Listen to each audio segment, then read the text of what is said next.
चलो बच्चों, तो आज हम लोग इंग्लिश में फ्लेमिंगो का चैप्टर नंबर 5 शुरू करते हैं, जिसका नाम है इंडिगो, और जिनके राइटर हैं लुइस फिशर। ये जो चैप्टर है ना, वो हमारी इंडियन हिस्ट्री का एक रियल पार्ट, एक रियल स्टोरी है। आप लोगों ने गांधी जी के चंपारण के सत्याग्रह के बारे में सुना होगा ना। बिहार के चंपारण में जो गांधी जी ने सत्याग्रह किया था, जिसकी वजह से उनका नाम बहुत फेमस हुआ था, और उन्होंने वहाँ के किसानों की बहुत मदद की थी, वहाँ के फार्मर्स की बहुत हेल्प की थी गांधी जी ने। वो रियल स्टोरी इस चैप्टर में लिखी गई है। ठीक है, इस चैप्टर में तो चलो स्टोरी वाइज लिखा हुआ है, मैं आपको point two point situation wise समझा रहा हूँ। ठीक है ना, इस चैप्टर की सभी टॉपिक्स जो है वो कवर करते हैं, लेकिन एक पॉइंट वाइज समझते हैं कि इसमें क्या दिया हुआ है। कि भाई चंपारण में सबसे पहले ये समझो कि चंपारण में प्रॉब्लम क्या थी उस वक्त कि गांधी जी को वहाँ पे सत्याग्रह के लिए आना पड़ा। तो एक्चुअली वहाँ पर क्या प्रॉब्लम थी? तो उस टाइम ऐसा था कि चंपारण के जो फार्मर्स थे ना, वो ब्रिटिश प्लांटर्स के साथ शेयर क्रॉपर्स की तरह रहते थे। शेयर क्रॉपर, इसका मतलब ये कि ब्रिटिशर्स ने फार्मर्स के साथ एक तरह का एग्रीमेंट बना के रखा था, एक तरह का एग्रीमेंट बना के रखा था कि जितने भी फार्मर्स हैं ना, उनके 15% जितनी ज़मीन में, कितनी 15%, 15% जितनी ज़मीन में फार्मर्स को कंपलसरी इंडिगो ग्रो करना है। क्या करना है? तो कंपलसरी इंडिगो, इंडिगो जो प्लांट आता है भाई, वो कंपलसरी उनको ग्रो करना है।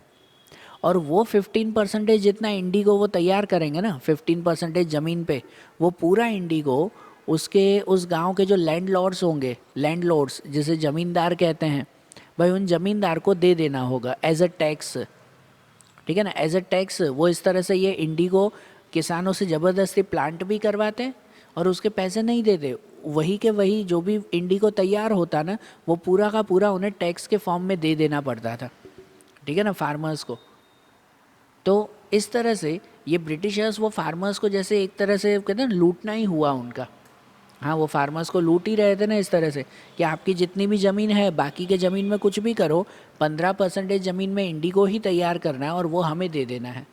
ठीक है, फ्री में ब्रिटिशर्स को दे देना पड़ता था। ब्रिटिशर्स और ये लैंड लॉर्ड्स, ज़मींदार, दोनों मिले हुए ही थे, तो ये उनको फार्मर्स को दे देना पड़ता था।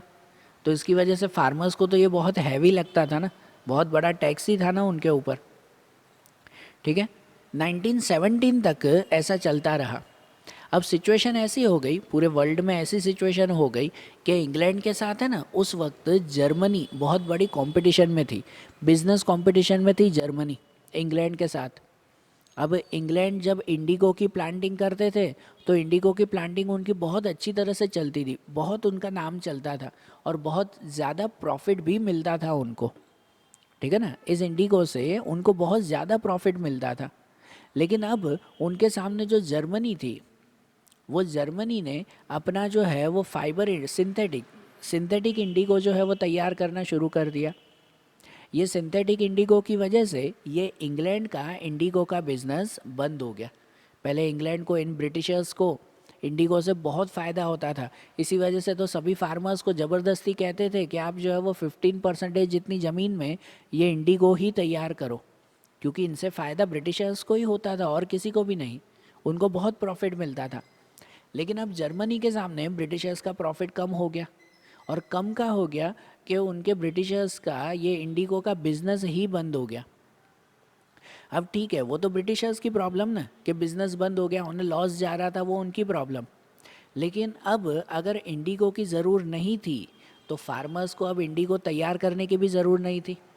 समझ रहे हो ना कि अब ब्रिटिशर्स का इंडिगो बिजनेस बंद हो गया, तो मतलब फार्मर्स को भी अब मना कर देना चाहिए ना कि आप भी इंडिगो अब तैयार मत करो। ठीक है, लेकिन ये बात उन्होंने फार्मर्स को नहीं बताई। उन्होंने फार्मर्स को धोखे में क्या रखा पता है? उन्होंने ऐसा कहा कि देखो, आप हमेशा ये 15% जितनी ज़मीन में इंडिगो तैयार करते हो ना, तो इतना सारा आपको टैक्स देना पड़ता है। तो आप एक काम करना कि आगे से जो है वो ये इंडिगो आप लोग अपनी ज़मीन पे तैयार मत करना, ये खेती मत करना, और उसके बदले में हमें इतने रुपए दे देना हर महीने। बरोबर, ब्रिटिशर्स ने क्या किया? अब इंडिगो का बिजनेस तो बंद हो गया, तो इंडिगो का बिजनेस बंद हो गया तो सभी फार्मर्स हाथ से निकल जाते ना, तो उन्होंने फार्मर्स को झूठ बोल दिया कि अगर आपको इंडिगो तैयार नहीं करना है ना, तो उसके बदले में आप लोग हमें हर महीने इतना इतना पैसे दे दो, टैक्स दे दो। तो मतलब भले इंडिगो का बिजनेस उनका बंद हो गया, उन्होंने फार्मर्स से तो अपना क्या कह सकते हैं टैक्स वसूलना चालू ही रखा। अब इंडिगो नहीं तो कैश लेते थे उनसे, या तो दूसरा अनाज लेते थे उनसे। तो कुछ जो अनपढ़, जो इलिटरेट फार्मर्स थे ना, उन्होंने साइन कर दी, उन्होंने उस एग्रीमेंट पे साइन कर दी कि हाँ ठीक है, कि हम भले अब इंडिगो नहीं उगाएंगे, इंडिगो तैयार नहीं करेंगे, उसके बदले में पैसे दे देंगे। तो ब्रिटिशर्स तो खुश हो गए ना, उनको तो यही तो चाहिए था। अब तो इंडिगो की ज़रूर भी नहीं थी, कि भले नहीं तैयार करे तो नहीं तैयार करे, इसकी तो ज़रूरी नहीं थी।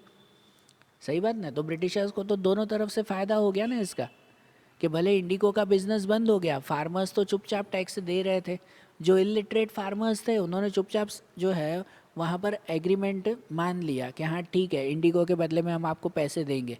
लेकिन कुछ फार्मर्स ऐसे थे जो थोड़े समझदार, थोड़े जो है वो लिटरेट, वो ऐसे थे फार्मर्स कि जिन्होंने इसका अपोज़ किया, इसका अपोज़ किया। उन्होंने ब्रिटिशर्स को जाकर कहा कि नहीं भाई, ये गलत है, कि अगर जो है वो इंडिगो तैयार नहीं कर रहे हैं तो उसे भले बंद करवाओ, उसके बदले में हम लोग कुछ भी पैसे देंगे नहीं। ठीक है। तो अब इसकी वजह से, इस सिचुएशन से उन्होंने जो है वो क्या शुरू किया, ये सत्याग्रह शुरू किया।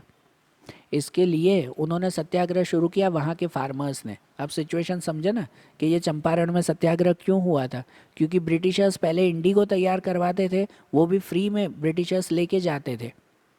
चलो वो बात ठीक है। अब अगर उन्हें इंडिगो की ज़रूर नहीं है तो ब्रिटिशर्स ऐसा कह रहे हैं कि अब इंडिगो के बदले में हमें पैसे दे दो, तो ये तो बात गलत है ना। तो इसके लिए सभी जो फार्मर्स हैं, वो फार्मर्स अब वकील के पास गए, वकीलों के पास गए कि हाँ भाई इसका कुछ सॉल्यूशन निकालें। और तभी उस वक्त पता चला कि चंपारण के आसपास के एरिया में गांधी जी उस वक्त आए हुए थे। गांधी जी आए हुए थे और गांधी जी के बारे में सबने सुना ही था कि उन्होंने साउथ अफ्रीका में किस तरह से सत्याग्रह किया था अपना। तो उस चंपारण के एक एक किसान थे जिनका नाम था राजकुमार शुक्ल। ध्यान देना, चंपारण के किसान थे उस वक्त राजकुमार शुक्ल। 1960 में ये राजकुमार शुक्ल वो गांधी जी के पास गए, उनसे रिक्वेस्ट की कि भाई चंपारण में आप आओ, वहाँ पे देखो कि कितनी ख़राब हालत है किसानों की, और उनकी मदद के लिए कुछ करो, भाई उनके लिए भी कुछ करो आप लोग। ठीक है। राजकुमार शुक्ल ने गांधी जी से रिक्वेस्ट की। पहले पहले तो गांधी जी ने मना किया कि नहीं भाई फ़िलहाल उन्हें टाइम नहीं है, लेकिन वो कभी ज़रूर आएंगे, उन्होंने ऐसे किया। तो इसकी वजह से ये राजकुमार शुक्ल जो है वो गांधी जी के समझो ना पीछे ही पड़ गए। फिर गांधी जी कहीं पर भी जाते ना, राजकुमार शुक्ल जो है वो उनके पीछे पीछे जाते कि भाई कभी तो गांधी जी मानेंगे। तो इस तरह से उनके पीछे पीछे ही चलते, और आखिरकार आखिरकार गांधी जी को मानना ही पड़ा। आखिरकार जो है वो गांधी जी ने राजकुमार शुक्ल की बात सुनी और उन्होंने कहा कि हाँ भाई चलो ठीक है, कि अब जो है मैं एक बार तुम्हारा जो है वो पूरी बात भी सुनूंगा और वहाँ पे देखूंगा भी कि क्या प्रॉब्लम है, और उस प्रॉब्लम के सॉल्यूशन के लिए ज़रूर कुछ ना कुछ करेंगे। गांधी जी ने बात मान ली और गांधी जी आखिरकार इसके साथ जुड़े। बराबर। जब गांधी जी ने राजकुमार शुक्ला को एक अपॉइंटमेंट दी, भाई टाइम दिया कि हाँ भाई चलो इस तारीख को मिलना, तो उसके बाद आगे बात करेंगे। उस दिन को राजकुमार शुक्ल गांधी जी से मिलने के लिए गए, पूरी बात सुनी। अब इस प्रोसेस को आगे चलाने के लिए कि सत्याग्रह क्या करना है, कैसे करना है, तो उसके लिए गांधी जी पहले सब इन्फॉर्मेशन कलेक्ट तो करेंगे ना, बराबर ना, वो कलेक्ट तो करेंगे ही। तो इसके लिए गांधी जी अलग अलग जगह पर गए। राजकुमार शुक्ल सबसे पहले गांधी जी को पटना लेकर गए। वहाँ पर उन्हें एक वकील जो राजेंद्र प्रसाद, आपको ध्यान हो तो आगे चलकर वो हमारे इंडिया के प्रेसिडेंट बने थे, वो राजेंद्र प्रसाद। वो राजेंद्र प्रसाद से जो है वो मिलने के लिए गए राजकुमार शुक्ला और गांधी जी। ठीक है, पटना गए, लेकिन उस वक्त वो वहाँ पर नहीं थे। तो जब राजेंद्र प्रसाद वहाँ पर नहीं थे तो उनको जो है वो दूसरे सब वकील, दूसरे सब साथी उनको वहाँ पर मिले, और उनके साथ गांधी जी ने इन सब बातों के लिए डिस्कस किया। ठीक है, इन सब बातों के लिए उन्होंने डिस्कस किया, जैसे कि वहाँ के फेमस प्रोफेसर थे JB कृपलानी, गांधी जी उनके साथ मिले, उनके साथ रहे। ये सब बातों इन सब बातों के लिए उन्होंने डिस्कस किया कि भाई किस तरह से चंपारण में सत्याग्रह करना है, कैसे किसानों की जो है वो मदद की जाए। गांधी जी जब चंपारण पहुंचे तो उन्होंने वहाँ की पूरी सिचुएशन जो है वो पहले चेक की कि भाई आखिरकार हालात क्या हैं। तो उन्होंने देखा कि हाँ भाई, यहाँ के जो फार्मर्स हैं वो शेयर क्रॉपर्स बनकर बहुत बुरी तरह से फंस चुके हैं। शेयर क्रॉपर्स के लिए उन्होंने एग्रीमेंट बहुत साल पहले साइन किया था ना, कि 15% जितना हिस्सा वो ब्रिटिशर्स को देना ही है। तो अब अगर खेती नहीं भी होती तो उसके बदले में पैसे देने पड़ते थे, लेकिन देने ज़रूर पड़ते थे। तो इसके लिए ये गांधी जी ने चेक किया कि हाँ भाई, यहाँ की हालत बहुत ख़राब है। और कैसे है कि भाई ज़बरदस्ती किसानों से ज़बरदस्ती ये पैसे लिए जाते थे, उनको डराया धमकाया जाता था। तो गांधी जी ने सोचा और सबसे पहली बात उन्होंने यही कही कि अगर अगर यहाँ पर सत्याग्रह करना है ना, तो सबसे पहले यहाँ के किसानों को अपना डर भगाना होगा, अपने डर से जो है वो निकलना होगा, तो ही वो आगे कुछ कर पाएंगे। बराबर। उसके बाद उनके बाद जो है वो गांधी जी आसपास के दूसरे एरियाज़ भी, जो आसपास के गांव थे, वो सब भी उन्होंने चेक किए। और फाइनली जो है वो उन्होंने इस सत्याग्रह की शुरुआत की। अब सत्याग्रह की शुरुआत भी सडनली थोड़ी, धीरे धीरे हो रही थी ना, लेकिन उन्होंने नक्की कर लिया कि अब करना क्या है। जब वहाँ पर उनके पास में चंपारण के पास वाला एक गांव मोतीहारी, मोतीहारी विलेज में जब वो पहुँचे ना गांधी जी, वहाँ के स्टेशन पर जब वो पहुँचे तो हज़ारों की भीड़ वहाँ पर आ चुकी थी, हज़ारों की भीड़ गांधी जी का स्वागत करने के लिए। क्योंकि वहाँ के लोग, वो पहली बार इतना खुश थे कि उनके लिए कोई लड़ रहा है। उन किसानों के लिए कभी कोई लड़ाई नहीं करता था, पहली बार उनके किसानों के लिए कोई लड़ाई कर रहा है। तो वो गांधी जी का स्वागत करने के लिए हज़ारों की भीड़ वहाँ स्टेशन पे पहुँच चुकी थी। ये देखकर वहाँ के जो ब्रिटिशर्स थे, वो ब्रिटिशर्स भी घबरा गए कि ऐसा तो कैसा ये गांधी जी इंसान है कि उसके लिए हज़ारों की भीड़ वहाँ पर आ चुकी है। क्योंकि किसानों के लिए तो पहली बार कोई लड़ाई कर रहा था ना ऐसी। सही बात ना।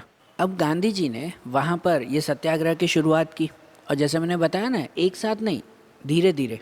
एक सिचुएशन हुई वहाँ पर कि एक दिन वहाँ पर जो ब्रिटिशर्स हमेशा किसानों के साथ जो है वो कुछ ना कुछ गलत करते ही रहते थे, कि किसान उनकी बात ना माने तो उनके साथ मारपीट भी होती थी। तो कोई ब्रिटिशर्स ने कोई किसान के साथ जो है वो इल बिहेव किया, उन्हें कुछ मारा पीटा। अगले ही दिन गांधी जी ने क्या किया कि एक बड़े से हाथी के ऊपर सवार होकर गांधी जी उस गांव में आ गए। किसके ऊपर? हाथी के ऊपर सवार होकर गांधी जी आ गए उस गांव में।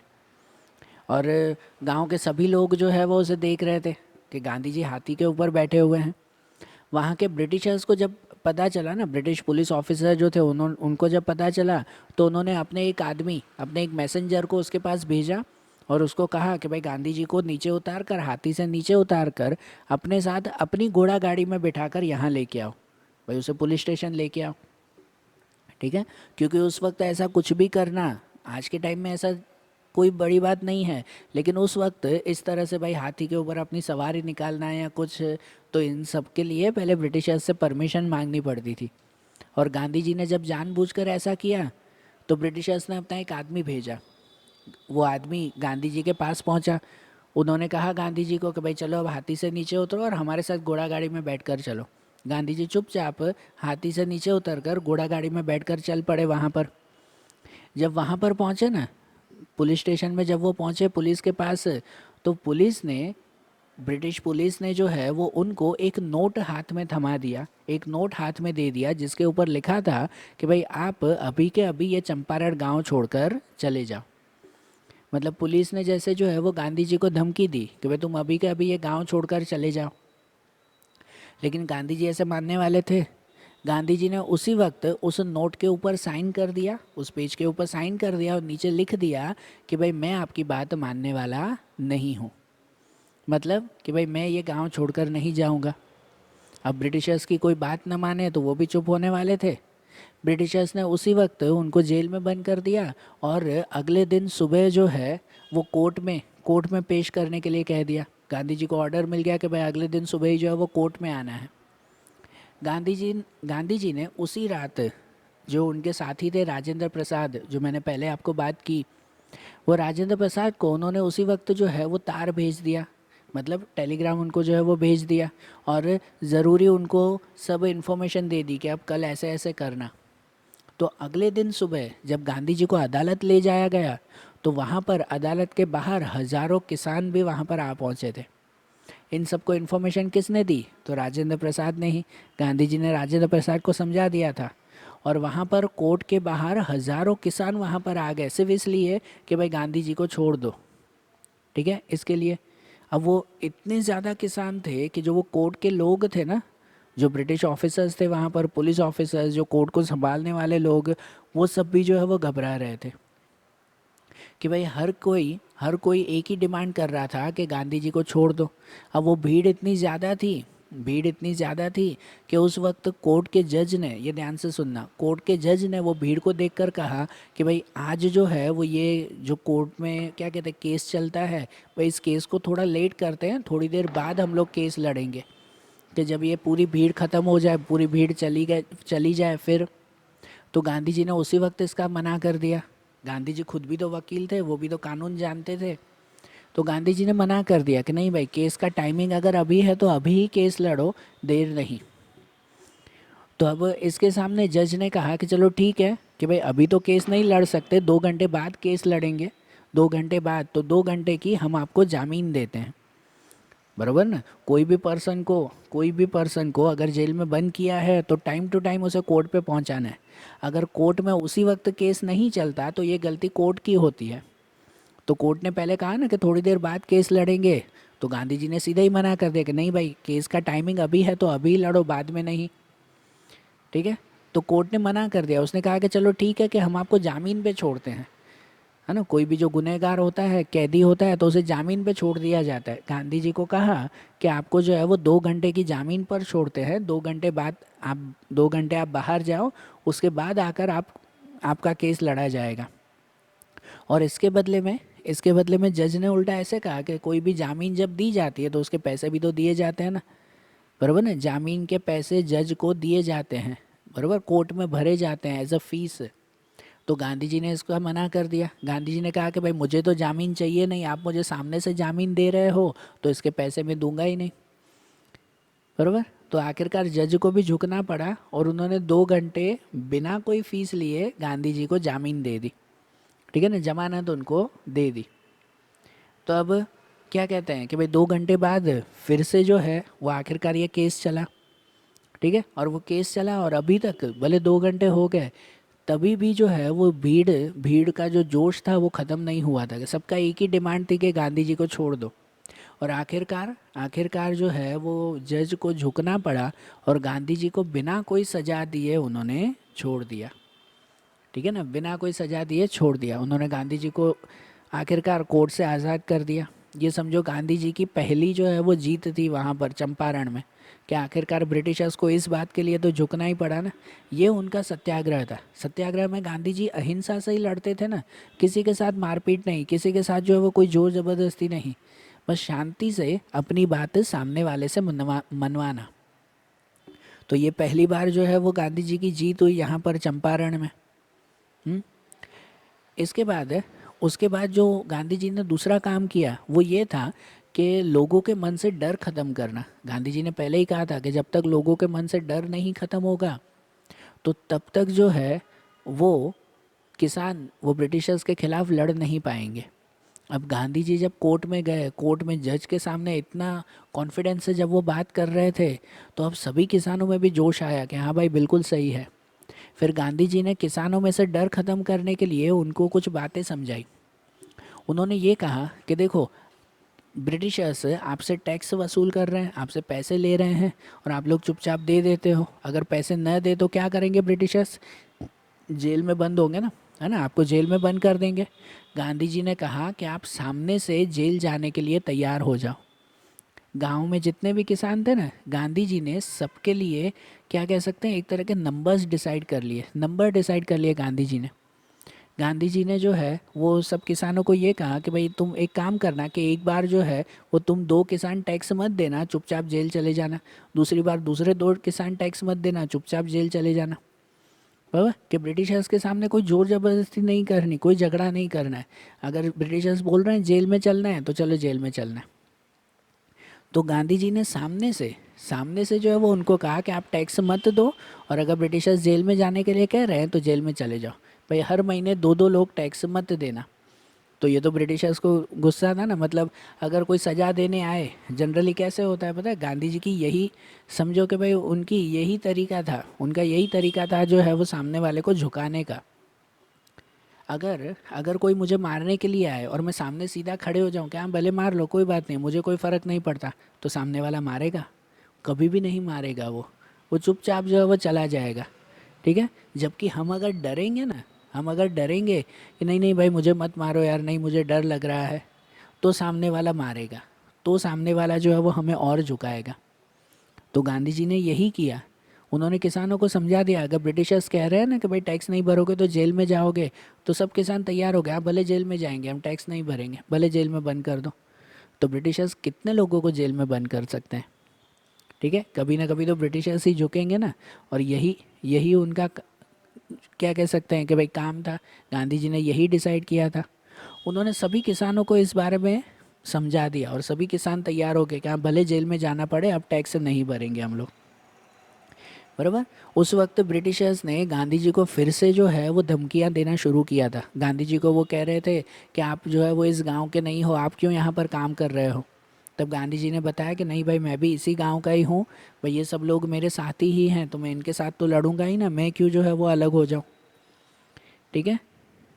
अब उसके बाद एक लीगल प्रोसीजर, इस स्टेप के बाद जब सभी किसान के मन में से भी डर निकल गया कि अब तो भले ब्रिटिशर्स के खिलाफ लड़ना पड़े और भले जेल में जाना पड़े, सब किसान तैयार थे।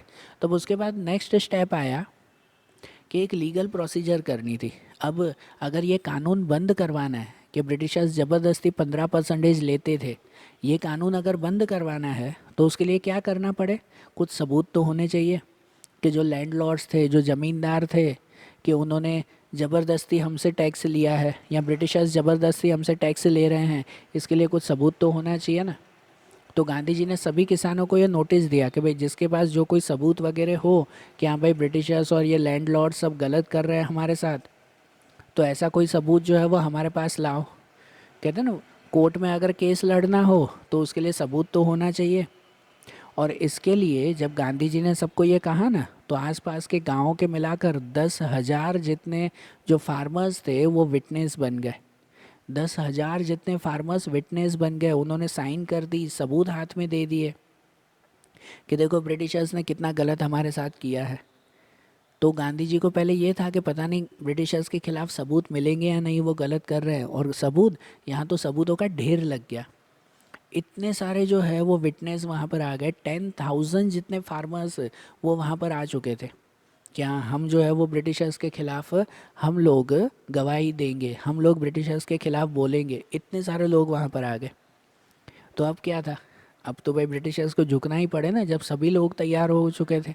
गांधी जी ने कितना काम किया कि पहले खुद सत्याग्रह शुरू किया, फिर लोगों के मन में से डर हटाया उन्होंने, और उसके बाद ये सब सबूत लाने के लिए सभी किसानों को उन्होंने मोटिवेट किया। इतने सारे किसान, इतने सारे फार्मर्स वहाँ पर जो है वो आ गए। और फाइनली अब ब्रिटिशर्स जो है ये गांधी जी जो है वो सभी ब्रिटिशर्स के सामने ये सबूत उन्होंने पेश किए कि अब भाई अब ये टैक्स बिल्कुल से बंद कर दो। ठीक है। ये सब कामकाज करने में गांधी जी को काफ़ी महीने लग गए। माना जाता है कि गांधी जी ने पूरा साल चंपारण में दे दिया था, एक पूरा साल उन्होंने चंपारण में निकाल दिया था ये सत्याग्रह में। लेकिन आखिरकार उनको क्या कहते हैं, सफलता तो मिली ना। ब्रिटिशर्स को झुकना पड़ा, ये जो है वो बंद करवाना पड़ा, ये जो कानून था 15% का वो बंद करवाया उन्होंने। और लैंडलॉर्ड्स ने, ज़मींदार ने जो भी टैक्स इलीगली उनसे लिया था ना, जिनके सबूत सब फार्मर्स के पास थे ही, कि जो भी इलीगली लिया था वो सभी पैसे वापस करने के लिए गांधी जी ने डिमांड की। ठीक है। गांधी जी ने आखिरी के लैंडलॉर्ड से डिमांड की कि आप जो है जितने भी पैसे आपने फार्मर से इलीगली लिए हैं वो सब वापस करो। तब उस वक्त अब लैंडलॉर्ड्स जो ज़मींदार थे, उन सब ने मना किया, उन सब ने इसका अपोज किया, और उन्होंने कहा कि हम सब पैसे वापस नहीं देंगे, जितने होंगे ना उसके 25% हम आपको देंगे। कितने पैसे? 25%। कुछ देर सोचने के बाद गांधी जी ने इस बात के लिए हाँ कह दिया कि हाँ चलो चलो 25%, तो 25% सब लोग लाओ। सभी ज़मींदारों से पैसे वापस लिए गए। फार्मर्स ने जो जो टैक्स भरा था, जो भी इलीगल टैक्स उन्होंने भरा था, उसके 25% वापस मिल गए। तब गांधी जी ने किसानों को समझाया कि यहाँ पर बात पैसों की नहीं है, भले 25% मिले लेकिन मिले हैं, ये जीत समझो। कि पहली बार ये ब्रिटिशर्स, ये लैंडलॉर्ड्स, ये ज़मींदार पहली बार जो है वो पैसे वापस दे रहे हैं। तो आप ये जीत समझो कि आज अगर ये पैसे इतने भले 25% वापस दे रहे हैं, आगे से वो हमेशा हमारे सामने झुक के रहेंगे। सही बात है ना। तो अब जो है वो सब किसानों को भी एक तरह का कॉन्फिडेंस आ गया। उन्होंने कहा कि नहीं, अब हमारे भी अपने राइट्स होंगे, कि अब हमारी भी रक्षा करने वाले कोई हैं, भाई गांधी जी जैसे लोग हैं जो हमारे साथ हैं। तो इसलिए भले लोगों को 25% रिटर्न मिला, लेकिन तो भी सभी किसान खुश थे कि हाँ ये हमारी जीत है। सही बात है कि नहीं। और जब ये सत्याग्रह तो ख़त्म हुआ, गांधी जी ने इस चंपारण में अपनी जीत हासिल कर ली आखिरकार, ये कानून बंद करवाया उन्होंने। लेकिन अब इनके बीच में अब कुछ टॉपिक्स अब अलग से, कि जब 1 साल तक इनका सत्याग्रह चल रहा था ना, तो उनके बीच में गांधी जी ने खाली ये चंपारण सत्याग्रह ही नहीं किया, सिर्फ ब्रिटिशर्स के खिलाफ ही नहीं लड़े, लेकिन इसके अलावा भी उन्होंने बहुत सारे काम वहाँ पर किए थे चंपारण और उसके आसपास के गाँवों में। खासकर वहाँ पे जो गरीबी थी, जो वहाँ पर जो है वो क्लीनिनेस नहीं थी, ठीक है ना, कोई भी जो है वो सफाई नहीं, स्वच्छता कोई भी नहीं रखता था, गंदगी भरी हुई थी गाँव में, जो पॉवर्टी थी, जो इलिटरेसी थी, लोगों के पास एजुकेशन नहीं थी, इन सब के लिए भी गांधी जी ने वहाँ पर काम किया। गांधी जी ने कितने सारी जगहों पर क्या कह सकते हैं कि भाई वॉलेंटियर्स मंगवाए वहाँ पर। वॉलेंटियर्स मतलब जो सेवा करने के लिए वहाँ पर आ सके, ठीक है, कि जहाँ पर महादेव देसाई, नरहरि पारिक, है ना, उनकी पत्नियाँ, ये सब जो सब फेमस पर्सनालिटीज़ थी उस वक्त, वो सब चंपारण में फ्री में सेवा करने के लिए आए, लोगों का इलाज करवाने, वहाँ पे साफ़ सफाई करवाने, लोगों को जो है वो एजुकेशन देने के लिए। मुंबई, पूना और देश के दूसरे दूसरे बड़े बड़े शहरों में से भी लोग वहाँ पर आए, वहाँ के लोगों की सेवा करने। इवन गांधी जी की फैमिली में से ही गांधी जी की पत्नी कस्तूरबा, उन्होंने वहाँ पर स्कूल शुरू की चंपारण और आसपास के गाँव में, ठीक है। उन्होंने 6 गांव में स्कूल शुरू की और वहाँ को स्कूल को संभालने का काम गांधी जी की पत्नी कस्तूरबा ने किया। गांधी जी का सबसे छोटा बेटा देवदास, गांधी जी का सबसे छोटा बेटा देवदास, वो भी वहाँ पर पहुँचा और उन्होंने भी जो है वहाँ पे गांव में सेवा का काम किया, क्योंकि वहाँ की हालत बहुत ख़राब थी, बहुत ज़्यादा ख़राब थी वहाँ पर। हेल्थ की बात करें तो हेल्थ की कंडीशन वहाँ पे बिल्कुल अच्छी नहीं थी, लोग अक्सर जो है वो ज़्यादातर बीमार रहते थे। गांधी जी ने खुद जो है वो खुद के कहने पर जो उनके पहचान वाले कुछ डॉक्टर्स थे, उन डॉक्टर्स से उन्होंने रिक्वेस्ट की, गांधी जी ने अपने साथी डॉक्टर्स से रिक्वेस्ट की कि वो चंपारण आए और यहाँ के लोगों की कुछ टाइम के लिए सेवा करें। और आए, वहाँ पर भी दूर दूर से डॉक्टर्स भी आए यहाँ के लोगों की इलाज करने के लिए, ठीक है। कितनी खराब हालत थी उसका एक एग्जाम्पल यहाँ पर दे रहे हैं कि गांधी जी की पत्नी जो कस्तूरबा थे, वो गांधी जी को कह रहे थे, समझा रहे थे कि भाई इस चंपारण की हालत तो इतनी ख़राब है कि यहाँ पर एक लेडी है जिनके पास जो है वो सिर्फ एक ही साड़ी है पहनने के लिए। सोचो, एक ही साड़ी, तो वहाँ पे पॉवर्टी कितनी ज़्यादा होगी, और एक ही साड़ी, तो मतलब वो किस तरह से जो है वो अपना गुजारा कर रहे होंगे, ये भी सोचने की बात है। तो इतनी बुरी हालत थी, जो गांधी जी ने कोशिश की कि इनकी ये बुरी हालत को सही कर सके। तो गांधी जी ने ना ही सिर्फ ब्रिटिशर्स के खिलाफ लड़ाई की, लेकिन उनकी जो पर्सनल प्रॉब्लम्स भी थी, गाँव की जो खुद की परेशानियाँ थी, वो परेशानियाँ दूर करने के लिए भी गांधी जी ने बहुत काम किया, है कि नहीं। तो पहली बार जो है वो गांधी जी ने इंडिया में ऐसा सत्याग्रह किया था, इतने क्या कह सकते हैं लार्ज स्केल पर उन्होंने।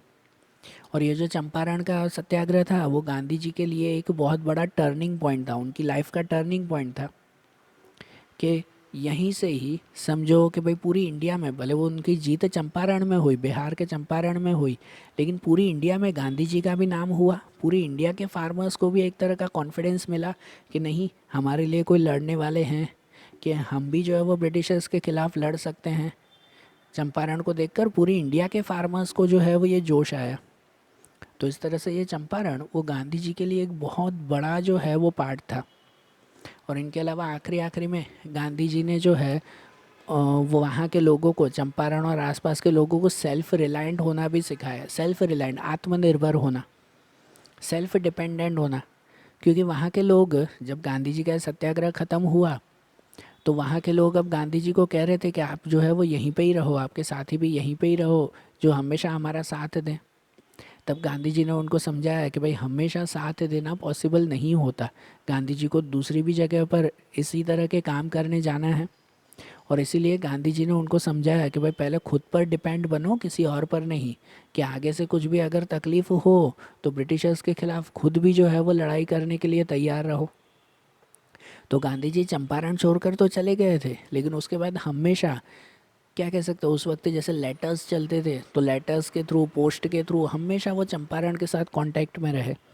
उन्होंने चंपारण में जो जो काम उन्होंने शुरू किए थे लोगों की सेवा के लिए, वो काम उन्होंने हमेशा कंटिन्यू भी रखे।